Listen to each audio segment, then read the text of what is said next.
Bonjour à vous, moi c'est Gabrielle. Et moi c'est Sophia, bienvenue sur notre chaîne Confluence. Aujourd'hui, on se penche sur la vision 2030 du Maroc, une ambition qui est affichée très clairement, mais qui pourrait bien cacher un mirage.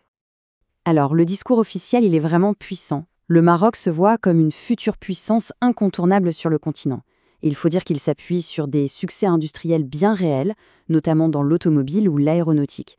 C'est l'image d'un pays moderne, compétitif et qui regarde résolument vers l'avenir.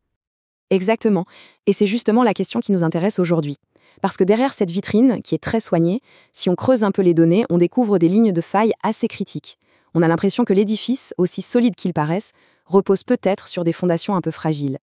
Alors voilà le programme qu'on vous propose. On va partir de ce fameux mirage de l'émergence pour plonger ensuite dans des sujets très concrets, la bombe de la dette, le paradoxe énergétique, la fracture numérique et enfin le grand écart géostratégique. Et pour finir, on verra comment tout ça est lié par un défi majeur, celui de l'exécution.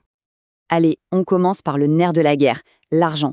Il faut savoir que le Maroc s'est lancé dans un programme de réforme absolument colossal. On parle de modernisation des infrastructures, de généralisation de la protection sociale, et tout ça, ça a un coût très très élevé. Concrètement, ça veut dire des investissements publics massifs, mais aussi des engagements sociaux qui sont très lourds, comme les augmentations de salaire pour les fonctionnaires. Cet agenda est très ambitieux et il a besoin de financement continu, important, ce qui nous amène tout droit à la question de la dette. Et là, voici la réalité des chiffres.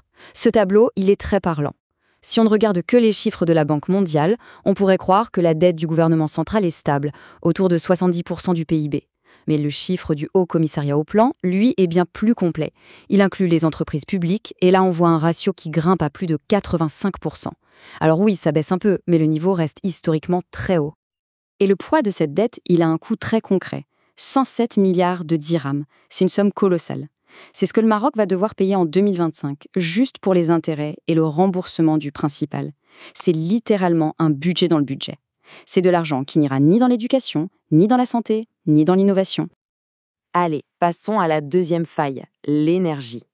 Là aussi, la vision est grandiose. Le Maroc a l'ambition de devenir un hub d'énergie verte, une sorte de superpuissance capable d'alimenter une partie de l'Europe.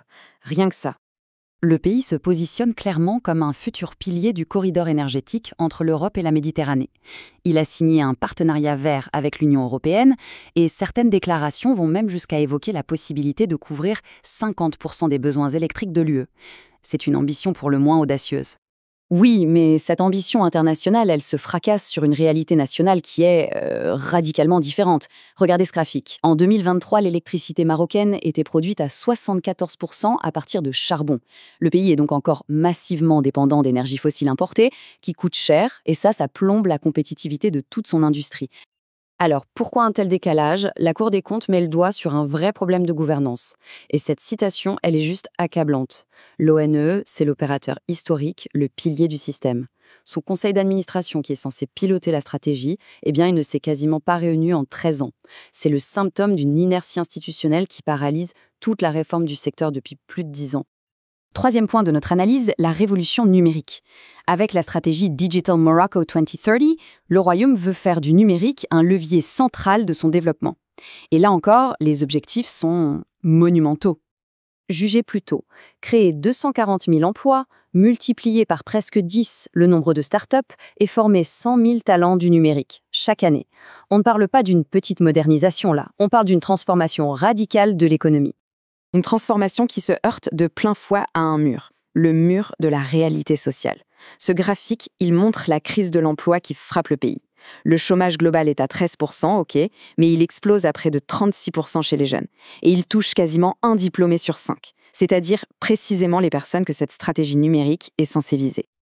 Le problème, en fait, il est structurel.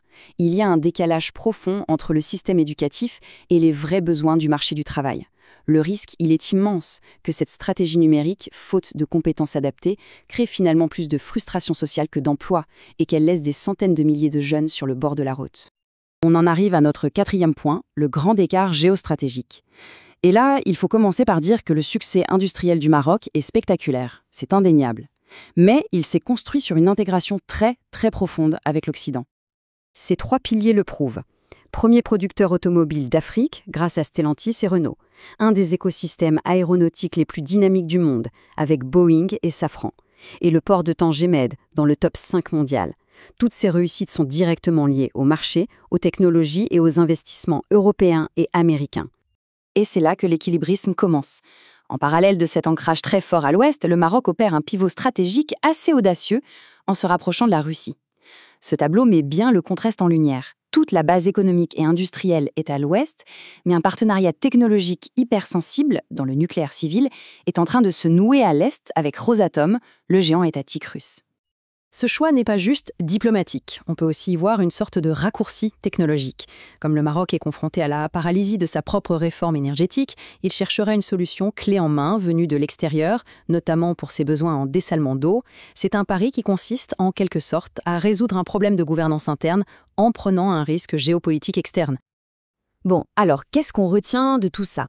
On voit bien que ces 4 failles, la dette, l'énergie, le numérique et la géostratégie, ne sont pas des problèmes isolés.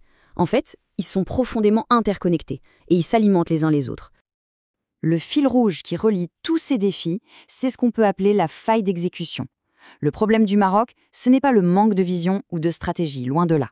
Le véritable enjeu, c'est l'écart, qui est parfois abyssal, entre les plans sur le papier et la capacité réelle de l'administration à les mettre en œuvre. L'enlisement de la réforme de l'énergie, c'est le parfait exemple.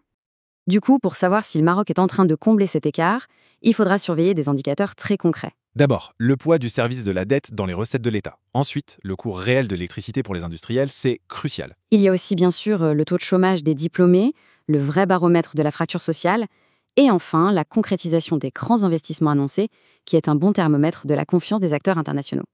Ce qui nous amène à cette question finale. Le Maroc a brillamment démontré sa capacité à dessiner un avenir ambitieux.